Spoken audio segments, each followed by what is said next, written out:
Bienvenidos a Crucigrama, el podcast sobre el cristianismo práctico.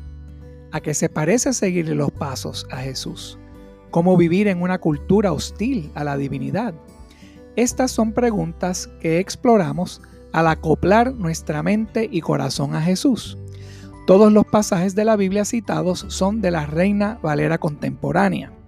Puedes seguirme en Twitter, @kingdom_saint. Camina con el Señor y serás una bendición. Ok, bien. Bienvenidos hermanos, otra vez esta tarde a la clase.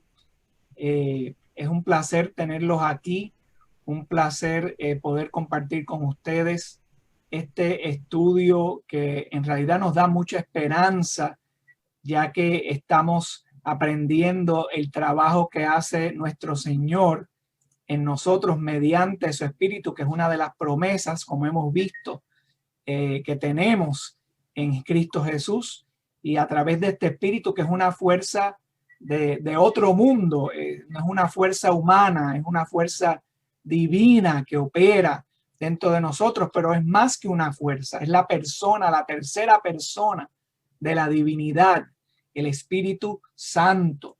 Y pues la semana pasada estábamos en el punto número 11, no acabamos todavía con el punto número 11.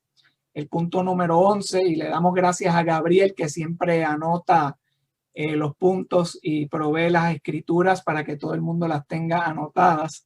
Gracias, Gabriel, por eso, por esa labor. Pues el punto número 11 era que ¿qué hace el Espíritu Santo hoy día? Pues él provee al cristiano la presencia de Jesús en su corazón. Provee al cristiano la presencia de Jesús en su corazón, y eso lo habíamos visto en Efesios capítulo 3, versículo del 14 al 17, que de este pasaje hemos sacado un sinnúmero de cosas de lo que hace el Espíritu Santo, y todavía no hemos terminado con el pasaje, pero leemos aquí que en el versículo 17 de Efesios 3 dice: para que por la fe Cristo habite en sus corazones. Pero si lo lees en su plenitud desde el 14, dice, es una oración que Pablo hace a los Efesios, dice: por eso yo me arrodillo delante del Padre de nuestro Señor Jesucristo, de quien recibe su nombre toda familia en los cielos y en la tierra, para que por su espíritu, esa es la frase operativa,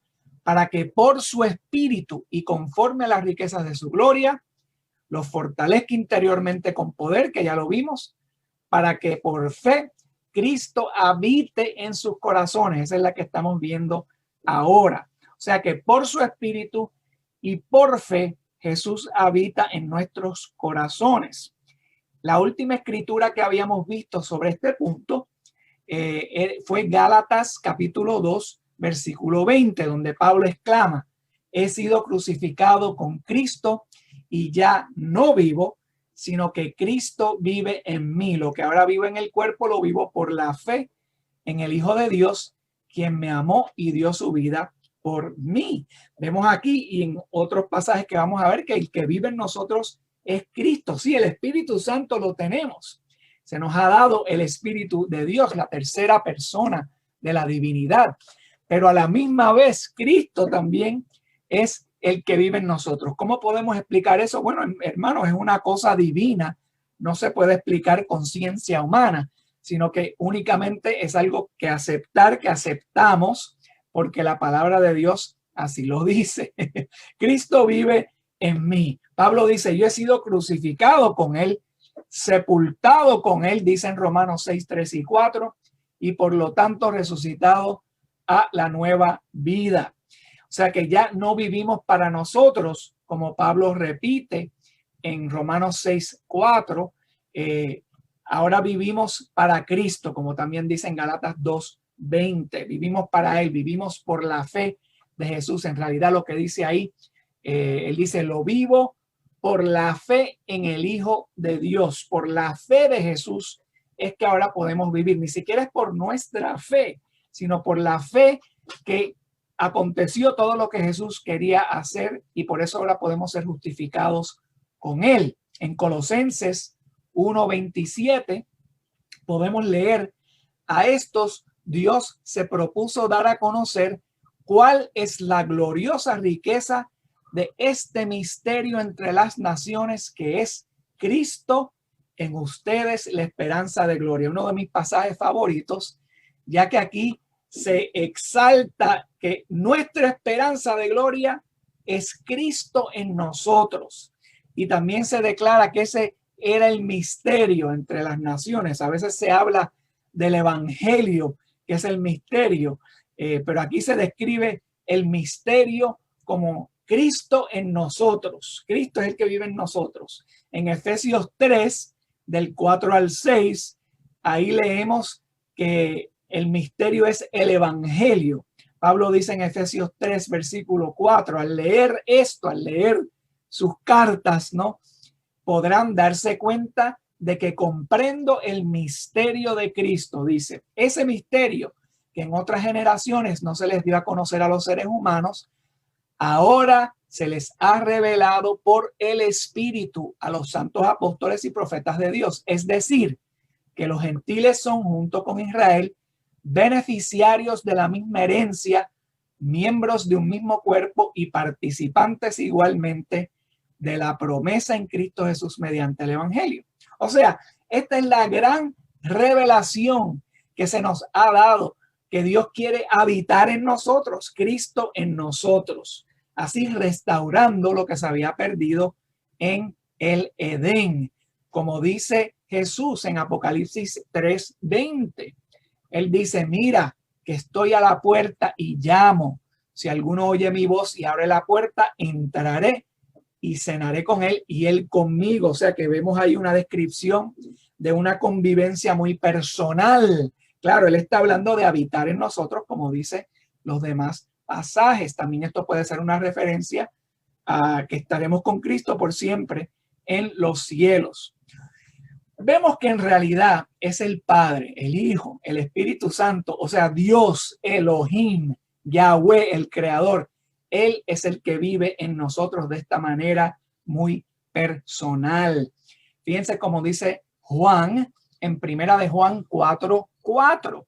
Dice aquí, ustedes, queridos hijos, son de Dios y han vencido a esos falsos profetas, porque el que está en ustedes es más poderoso que el que está en el mundo. Hay un himno muy bonito que canta estas palabras y es algo que nos tenemos que acordar muchas veces, especialmente cuando nos sentimos muy vulnerables en este mundo. Tenemos que acordarnos de que el que está en nosotros, Dios Todopoderoso, es más poderoso que el que está en el mundo. ¿Y quién es el que está en el mundo? El diablo, eso lo sabemos, el príncipe de este mundo. Pero él no puede contra Dios, quien habita en nosotros. Luego Juan dice en el mismo capítulo, pero en el versículo 16, primera de Juan 4:16, nosotros hemos llegado a saber y creer que Dios nos ama. Dios es amor. El que permanece en amor, permanece en Dios y Dios en él. Ahí otra vez vemos esa convivencia, porque Juan habla mucho de esto en primera de Juan. No solo somos el templo del Espíritu Santo, eso lo habíamos visto, somos la vivienda donde el Espíritu habita ahora mismo, pero sino también se explica en la Escritura que somos el templo de Cristo. Eso lo vemos en Efesios 2:21 al 22. Dice, en Cristo todo el edificio, bien coordinado, va creciendo para llegar a ser un templo santo en el Señor. En Cristo también ustedes son edificados en unión con Él. Fíjense cómo dice, somos edificados en unión. Cuando estamos en Cristo, en la iglesia, estamos siendo edificados unidos a Cristo. Por eso somos el templo santo del Señor, para que allí habite Dios en el Espíritu. O sea que no solamente es el templo del Espíritu Santo, pero aquí se habla como el templo de Dios, claro. En 2 de Corintios 6:16 dice Pablo, ¿en qué concuerdan el templo de Dios y los ídolos? Porque nosotros somos el templo de Dios viviente, como él ha dicho, viviré con ellos y andaré entre ellos, yo seré su Dios y ellos serán mi pueblo. Una frase que se encuentra varias veces en el Antiguo Testamento. Él está citando, podemos decir que está citando Levítico 26:12, porque eso lo dice ahí: caminaré entre ustedes, yo seré su Dios, ustedes serán mi pueblo. Jeremías 32:38 dice lo mismo. Ezequiel 37:27 dice lo mismo. O sea que vemos repetidamente ese pensar en el antiguo pacto, que Dios quiere habitar con nosotros. Él quiere que nosotros seamos su pueblo. Y se logró, claro, hasta cierto punto en el antiguo pacto mediante el pueblo judío, pero Dios quería habitar íntimamente en todos su pueblo, en cada persona, y eso no se había visto hasta que Jesús derrama su Espíritu Santo y hoy día lo obtenemos. El Espíritu Santo en nosotros es el cumplimiento de estos deseos de Dios y de estas profecías. O sea, ese fue el punto número 11. El Espíritu Santo provee al cristiano la presencia de Jesús en su corazón. Vamos ahora al punto número 12. ¿Qué hace el Espíritu Santo hoy día en el cristiano? Punto número 12. Permite al cristiano entender a Dios. Esto lo vamos a dividir entre entender a Dios y conocer la profundidad del amor de Cristo. Y vamos a ver que estos dos pensares se ven aquí a medida que seguimos leyendo Efesios 3, 16, y esta vez lo vamos a leer hasta el 19, porque él sigue exponiendo los quehaceres del Espíritu en este gran pasaje. Leamos desde el versículo 16. Le pido que por medio del Espíritu y con el poder que procede de sus gloriosas riquezas, los fortalezca a ustedes en lo íntimo de su ser, que ya lo habíamos visto, para que por fe habite en sus corazones. Eso lo acabamos de ver. Y pido que, ahora esto es lo próximo que vamos a estudiar, arraigados y cimentados en amor, puedan comprender junto con todos los santos cuán ancho y largo, alto y profundo es el amor de Cristo, en fin, que conozcan ese amor que sobrepasa nuestro conocimiento, para que sean llenos de la plenitud de Dios. Aquí se mencionan varias cosas, pero nos vamos a enfocar ahora en esto que él dice en el versículo 18, para que puedan comprender. O sea, el Espíritu Santo nos fortalece con su poder para poder comprender ciertas cosas de la divinidad. Entre ellas, claro, el amor, las dimensiones del amor de Cristo. Por eso lo vamos a ver en el próximo punto.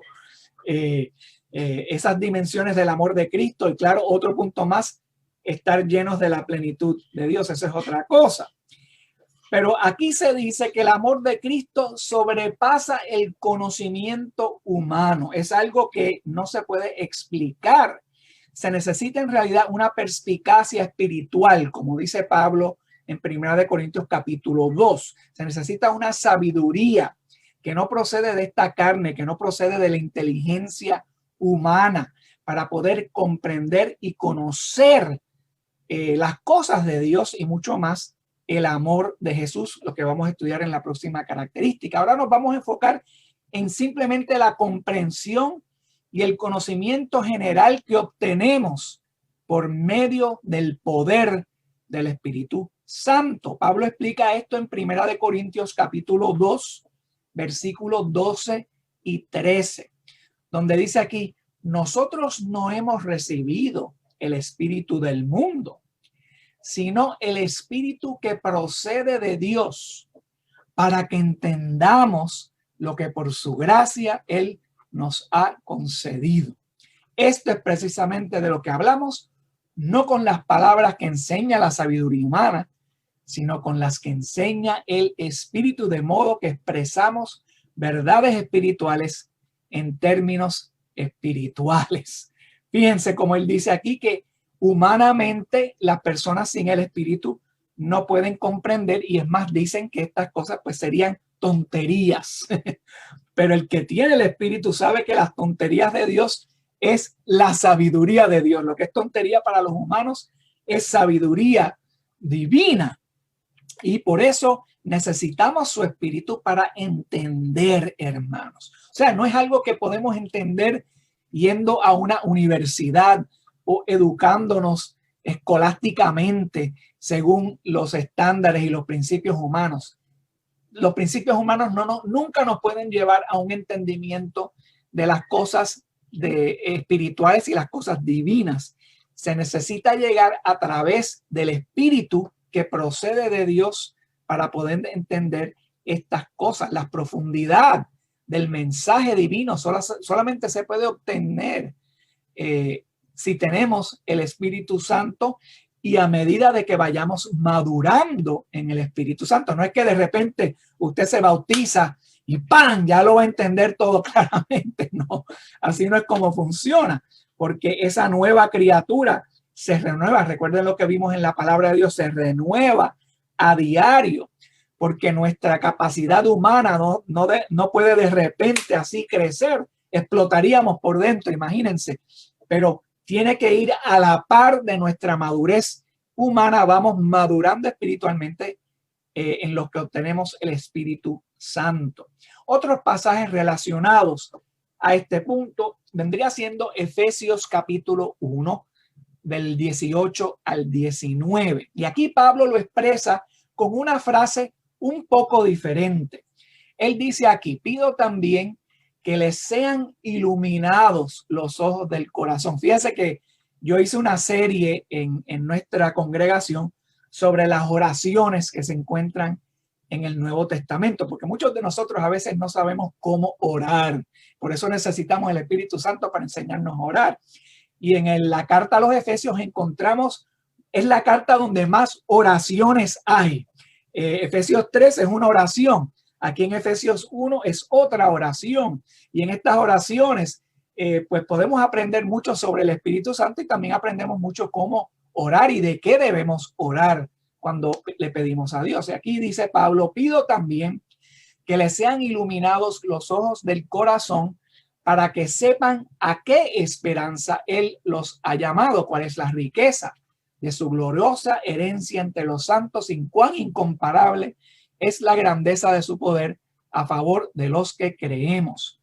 Pablo utiliza una frase muy interesante que parece una frase de la filosofía de los griegos, porque Juan utiliza una de las cosas que hace el evangelio de Juan muy diferente a los demás evangelios es el uso de la fraseología y filosofía griega, y que utiliza mucho los principios de luz y oscuridad para explicar ciertas cosas. Eso no era algo que se utilizaba mucho en la fraseología judía. Entonces aquí Pablo, en una de las pocas veces que él habla de que se nos iluminen los ojos del corazón, se parece mucho a lo que Jesús dijo en Lucas 11:34, que lo vamos a ver ya mismo. Y vamos a usar lo que Jesús dijo ahí para ver, pues, qué significa eso: iluminados los ojos del corazón. Yo no sabía que mi corazón tenía ojos. Creía que los ojos míos estaban aquí en la cara. Pero Pablo utiliza esa frase: que sean iluminados los ojos del corazón. Iluminados es la palabra en griego fotizo, que simplemente significa brillar o encender, dar a luz, iluminar. Puede ser figurativamente o literalmente. Entonces, los ojos del corazón, esto es una frase un poco diferente, porque muchos lo traducen para hacer corazón, pero en realidad la palabra en griego es dianoia, que significa más la mente, el uso de la mente, el uso del entendimiento, no necesariamente algo emocional, que es lo que ahora en este siglo relacionamos con el corazón. Pero él se está refiriendo a los ojos de la mente. Sería una traducción un poco más correcta, porque nosotros entendemos, ¿verdad?, que se te ilumine la mente. Eso lo podemos entender, pero que se te ilumine el corazón, más o menos. La mente es lo que se tiene que iluminar. O sea, que él está diciendo aquí que Él está orando que se nos ilumine la mente, que despertemos en la mente para saber esta esperanza, para conocer las profundidades de esta esperanza que tenemos en Jesucristo. Y Jesús nos ayuda a entender un poco más sobre esto. En Lucas 11, del 34 al 36, esta frase ya la habíamos leído anteriormente en una de las respuestas a una pregunta que me habían hecho. Dice Jesús: tus ojos son la lámpara de tu cuerpo. Si tu visión es clara, todo tu ser disfrutará de la luz. Pero si está nublada, todo tu ser estará en la oscuridad. Asegúrate de que la luz que crees tener no sea oscuridad.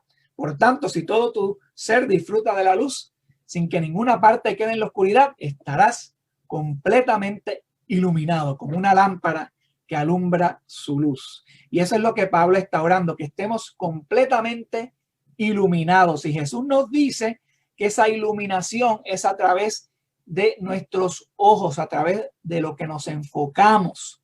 Nuestra mente debe pensar, imaginar, entender las cosas desde la perspectiva que trae la luz de Dios, que es la palabra de Dios, no a través de las perspectivas que nos traen otras filosofías o teorías que más bien vienen del ser humano, que muchas veces pues son tinieblas mundanas y carnales. Ojos de esperanza, ojos de justicia, ojos de verdad. Eso viene a través de la iluminación que provee la palabra de Dios, y nuestro corazón tiene que estar abierto, transparente, receptivo, anhelando la palabra de Dios y la obra del Espíritu para que esta iluminación sea buena y siga prosperando. Si no sucede, Jesús dice que todo nuestro cuerpo estará lleno de oscuridad, y como dice en Mateo 6:23, si tu visión está nublada, todo tu ser estará en oscuridad, y si la luz que hay en ti es oscuridad, qué densa será esa oscuridad. Por eso tenemos que procurar estar bien iluminados, y por eso, como dice él aquí, esto es algo que nos ayuda el Espíritu Santo a iluminarnos, a entender las cosas que Dios nos ha dado. En Efesios 3:20, Pablo dice: al que puede hacer muchísimo más que todo lo que podemos imaginar o pedir, por el poder que obra eficazmente en nosotros. Fíjate que él cierra ese pensamiento, esa oración en Efesios 3, la cierra con el versículo 20, bueno, la cierra en verdad con los próximos versículos, pero aquí en el versículo 20 nos da a conocer que ese poder que obra eficazmente en nosotros puede hacer muchísimo más de cualquier cosa que tú te puedas imaginar. O sea, que está más allá del alcance o de los límites de nuestra imaginación, porque nuestra imaginación, por más grande que sea, todavía es limitada a lo que conocemos, porque hay muchas cosas que no conocemos. Y claro, el Espíritu Santo y ese poder en nosotros obra mucho más allá de eso, gracias a Dios. Yo no me limito por mi imaginación, sino Dios tiene ese poder ilimitado en nosotros. Fíjense cómo dice Zofar en el discurso que él da a Job, en Job capítulo 11, del 7 al 9. Zofar le da un discurso ahí a Job, y pues sabemos que no todos los amigos de Job, amigos entre comillas, ¿verdad?, estaban hablando la verdad. Muchos de ellos estaban equivocados en sus prejuicios, pero esto aquí que dice Zofar, pues es cierto. Él dice: puedes adentrarte en los misterios de Dios o alcanzar la perfección del Todopoderoso. Son más altos que los cielos. ¿Qué puedes hacer? Son más profundos que el sepulcro. ¿Qué puedes saber? Son más extensos que toda la tierra, más anchos que todo el mar. Y eso se parece a otras cosas que citaron algunos salmistas en el Salmo 103, versículos 11 y 12. Leemos: tan grande es su amor en la tierra, tan lejos de nosotros, que echó muchas transgresiones, como lejos del oriente está el occidente. En el Salmo 139, versículo 6, dice, conocimiento tan maravilloso rebasa mi comprensión, tan sublime es que no puedo entenderlo. Y Isaías también dice en Isaías 55, 9, mis caminos y mis pensamientos son más altos que los de ustedes, más altos que los cielos sobre la tierra. O sea, todas estas cosas que no nos podemos imaginar, que están más allá del alcance de nuestra imaginación, más allá del alcance de nuestra mente. Gracias a Dios, mediante el Espíritu Santo, podemos comprender esas cosas que en sí son incomprensibles. Ese es el punto número 12. Permite al cristiano entender a Dios. Y ahora vamos al punto número 13. ¿Qué hace el Espíritu Santo hoy día? El punto número 13. El Espíritu Santo permite al cristiano conocer la profundidad del amor de Cristo. Vamos al mismo versículo donde habíamos dejado el punto anterior, Efesios 3, 19, que dice, en fin, que conozcan ese amor que sobrepasa nuestro conocimiento para que sean llenos de la plenitud de Dios. Ahora en este pasaje, en este punto, nos enfocamos en cómo el Espíritu Santo nos ayuda a conocer el amor de Dios, que la mente humana no lo puede conocer. Y todo comenzó cuando Jesús se dio por nosotros en la cruz del Calvario. Así lo dice Juan en primera de Juan 3:16. Fíjense cómo él dice, en esto conocemos lo que es el amor, en que Jesucristo entregó su vida por nosotros. Perdonen un momento. Leemos otra vez primera de Juan 3:16. En esto conocemos lo que es el amor, en que Cristo entregó su vida por nosotros, así también nosotros debemos entregar la vida por nuestros hermanos. Fíjense lo que dice aquí, hermano, que fue el evangelio, fue esa vida que Jesús entregó por nosotros, la que inició el conocimiento del amor que es el amor de Dios, el amor ágape, el amor que nunca se acaba, el que nos da vida eterna. Veamos unos pasajes relacionados con este punto. Juan nos dice en Juan 15:13, nadie tiene amor más grande que el que dar la vida por sus amigos. Este amor es el amor que transforma, el amor que nos capacita, que nos da la perspectiva necesaria para navegar esta vida sin tropiezos fatales. Por eso Pablo fue que pudo explicar y expresar esto en Filipenses 3, del 8 al 10. Fíjense cómo él dice aquí. Él dice, es más, todo lo considero pérdida por razón del incomparable valor de conocer a Cristo Jesús mi Señor. Por él lo he perdido todo y lo tengo por estiércol a fin de ganar a Cristo y encontrarme unido a él. No quiero mi propia justicia que procede de la ley, sino la que se obtiene mediante la fe en Cristo, la justicia que procede de Dios basada en la fe. Lo he perdido todo a fin de conocer a Cristo, experimentar el poder que se manifestó en su resurrección, participar en sus sufrimientos y llegar a ser semejante a él en su muerte.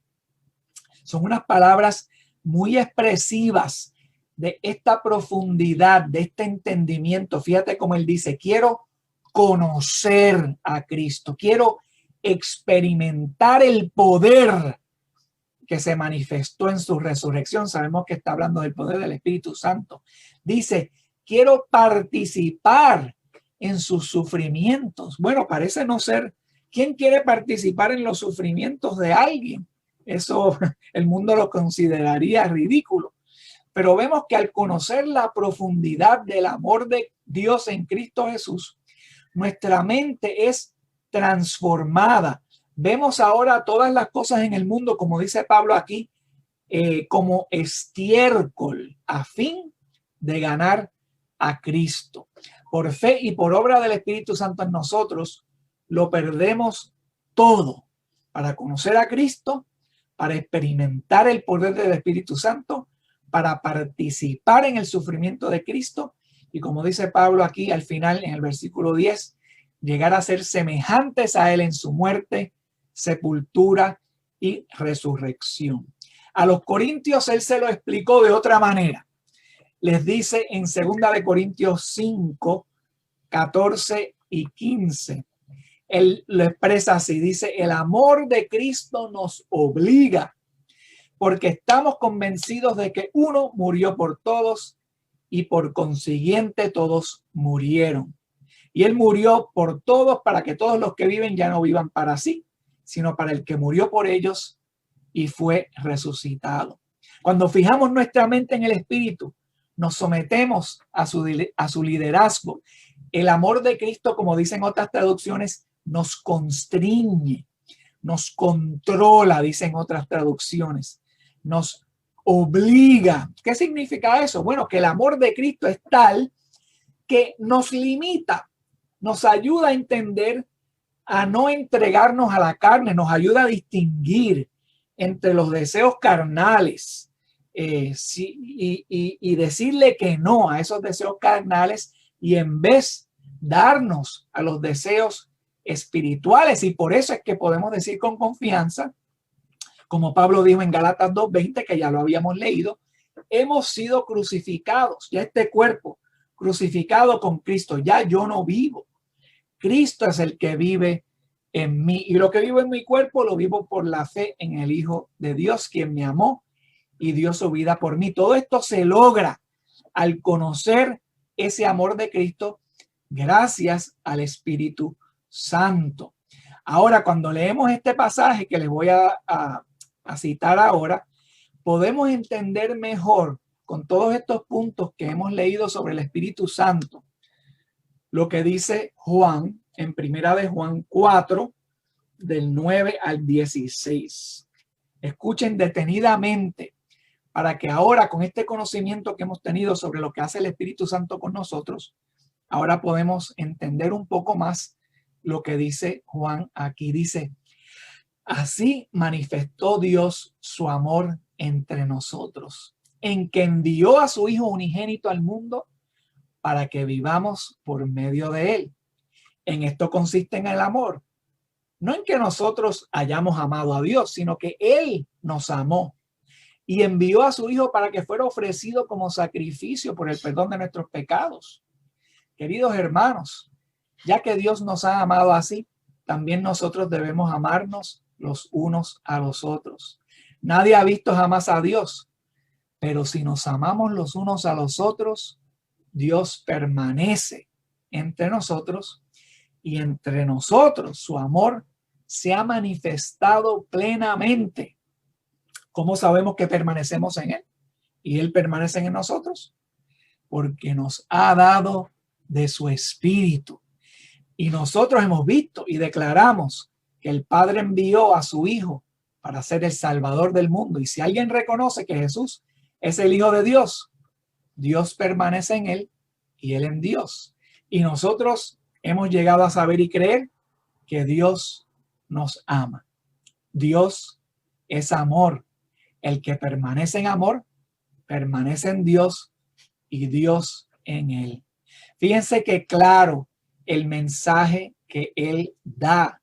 Con este entendimiento del Espíritu Santo vemos que todo es posible a través del Espíritu que él nos ha dado y que lo que él quería cumplir era eso, darnos, entregarnos su Espíritu Santo. Dice él aquí hay 8 puntos que él da en estos versículos. Número 1, vivimos por medio de Jesús. Sin Jesús no hay vida. Número 2, el amor consiste en que Dios nos amó y envió a su Hijo para facilitar el perdón de los pecados. No nos destacamos nosotros en esto, sino Dios. No fuimos nosotros quien amamos a Dios, sino él nos amó a nosotros. Punto número 3, por ese amor, ahora es que nos podemos amar los unos a los otros. Los que no aceptan el evangelio no pueden aprender a amar de esa forma. Punto número 4, si amamos de esa forma, Dios permanece en nosotros. Punto número 5, si nos amamos de esa forma, su amor se manifiesta plenamente en nosotros. Eso fue lo que dijo Jesús, que el mundo sabrá que somos sus discípulos mediante cómo nos amamos los unos a los otros. Punto número 6, sabemos que Él permanece en nosotros y nosotros en Él porque nos ha dado de su Espíritu. Punto número 7, hay que reconocer que Jesús es el Hijo de Dios, es el punto básico. Y eso simplemente, el reconocer que Jesús es el Hijo de Dios, es una sinécdoque, que significa, pues, aceptar el evangelio en su plenitud, obedecerlo, mantenerse fiel a él. Y punto número 8, si permanecemos en el amor de Dios, Él permanece en nosotros. Hermanos, este es el punto número 13. El Espíritu Santo permite al cristiano conocer la profundidad del amor de Cristo Jesús. Veamos al punto 14. Nos queda todavía algunos minutos. Seguimos entonces hacia el punto 14. ¿Qué hace el Espíritu Santo hoy día? Él llena al cristiano de la plenitud de Dios. Este es el último punto que vemos en el pasaje de Efesios capítulo 3. Él cierra este pasaje con ser llenos de la plenitud de Dios. Dice, en fin, que conozcan ese amor que sobrepasa nuestro conocimiento, para que sean llenos de la plenitud de Dios. Esto es algo que pues va más allá del límite de nuestra mente y de nuestra imaginación. El Espíritu logra que podamos ser llenos de la plenitud de Dios. Yo no me puedo ni imaginar cuál es la plenitud de Dios, menos me puedo imaginar cómo yo puedo estar lleno de esa plenitud. Eso va más allá de nuestra capacidad humana, pero es algo que tenemos que aceptar por fe, que Él lo dice varias veces, por fe que Cristo habita en nuestros corazones, por fe. Es una de las razones por la cual estas cosas ocurren, es algo que simplemente aceptamos que Dios nos ha dicho.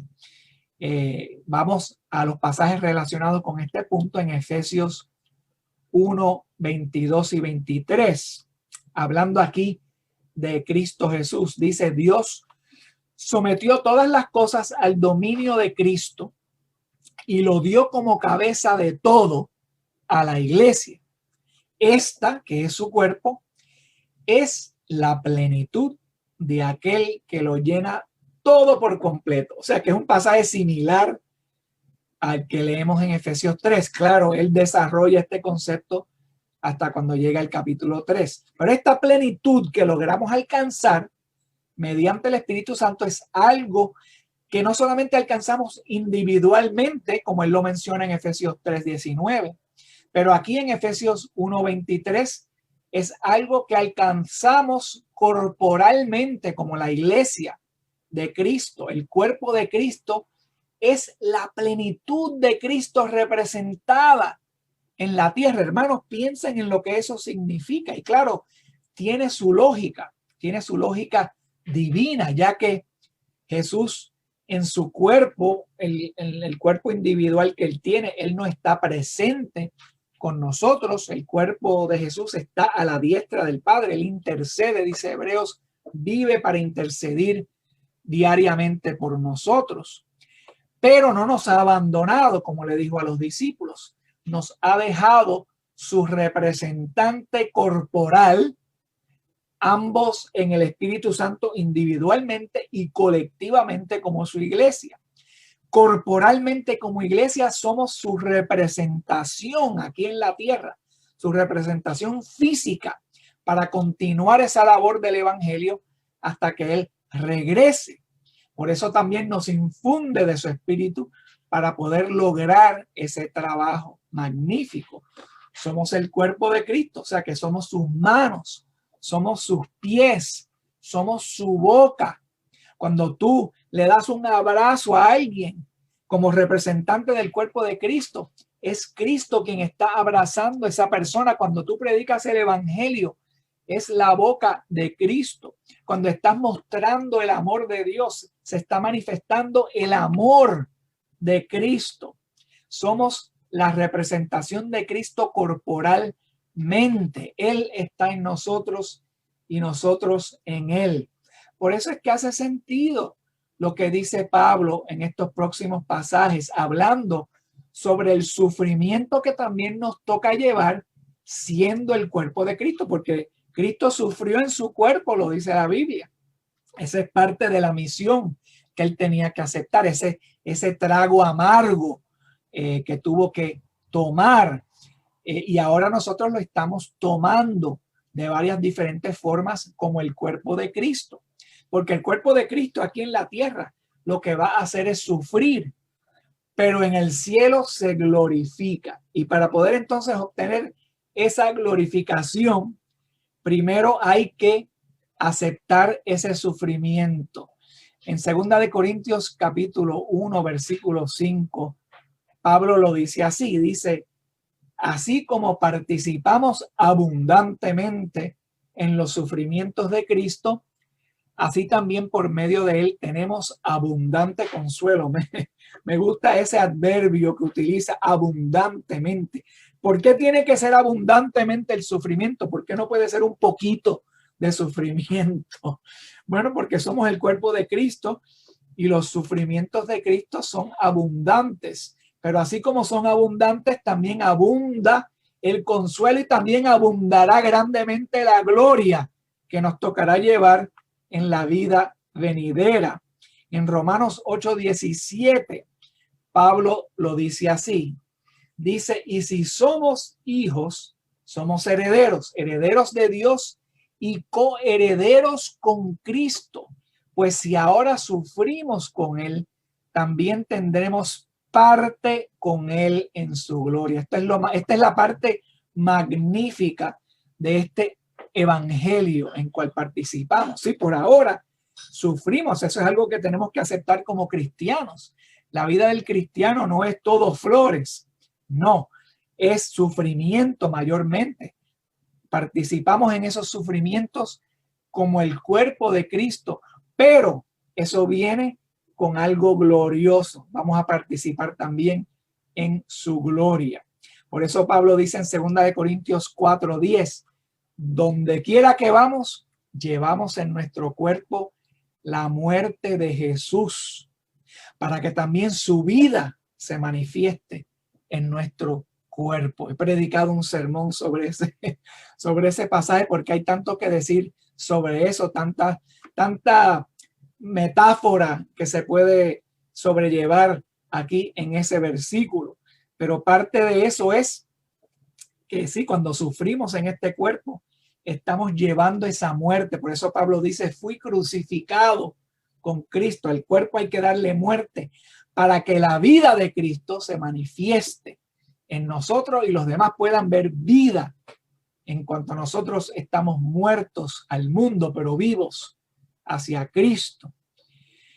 Y también en Filipenses 3:10, que vuelvo y repito, como dijo Pablo, lo he perdido todo a fin de conocer a Cristo, experimentar el poder que se manifestó en su resurrección y participar en sus sufrimientos. Eso es parte de ser cristiano.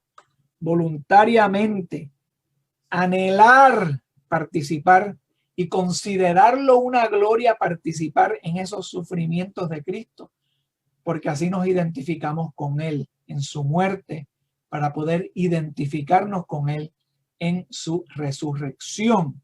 Vemos este patrón en todos estos versículos que cité. El patrón de que para poder tener una corona de gloria, primero hay que cargar con la cruz de Cristo. Y esa cruz la llevamos hasta morir. Estamos llenos de la plenitud de Dios, hermanos. Fíjense, piensen en esos momentos. Si el Espíritu Santo me llena de la plenitud de Dios, eso significa que aunque tenga necesidades físicas, aunque tenga necesidades emocionales, mentales, en mi hombre interior estoy lleno de la plenitud de Dios. Ya lo tengo todo. No me hace falta nada, como dice el Salmo 23, el Señor es mi pastor, nada me faltará. Eso es una realidad también. Aunque esté pasando por una realidad física de necesidad, mi realidad espiritual es que nada me falta. Por eso Jesús dice en Mateo 5:6, dichosos los que tienen hambre y sed de justicia, porque serán saciados. Si continuamos miembros fieles del cuerpo de Cristo, seremos saciados completamente. Parte aquí en esta vida y completamente en la vida venidera. Cerramos el estudio de hoy con este pasaje en Colosenses 2, 9 y 10. Dice aquí, toda la plenitud de la divinidad habita en forma corporal en Cristo. Paremos ahí, pausemos ahí un momento. Cuando los apóstoles y todos los que rodearon a Jesús veían o tocaban el cuerpo de Jesús que llevaba en esta tierra, dice aquí que toda la plenitud de la divinidad estaba ahí presente en forma corporal, en forma física. Ese Dios que no se puede constreñir, que no se puede limitar físicamente, que no se puede limitar en el tiempo. Él está en todas partes, en todos tiempos. Por un momento de la historia, todo eso habitó corporalmente en Cristo. Ese es el gran misterio. Pero fíjense lo que dice ahora el versículo 10. Y en él, que es la cabeza de todo poder y autoridad, ustedes han recibido esa plenitud. ¡Qué maravilla! No me lo puedo imaginar. Sí me puedo imaginar a Cristo caminando por la tierra y pensar, no, por fe acepto que toda la divinidad estaba ahí en forma corporal.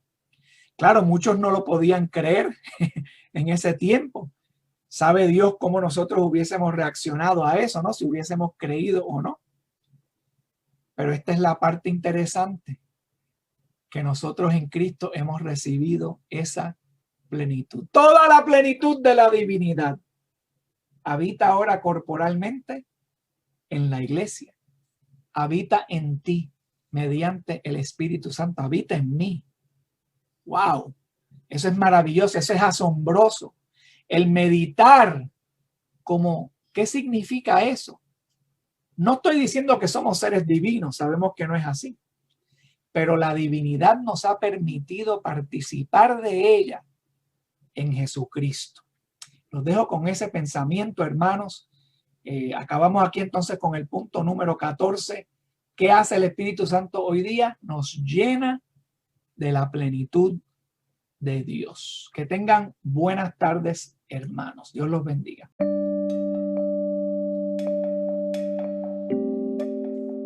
Espero que el Señor te haya dado una idea de cómo acoplarte a Jesús con el mensaje de hoy. Siempre aprecio tus comentarios. Puedes enviarme tus pensamientos, reflexiones y comentarios directamente a través de la aplicación Anchor. También puedes conectarte conmigo a través de Twitter, @Kingdom_Saint. Camina con el Señor y serás una bendición.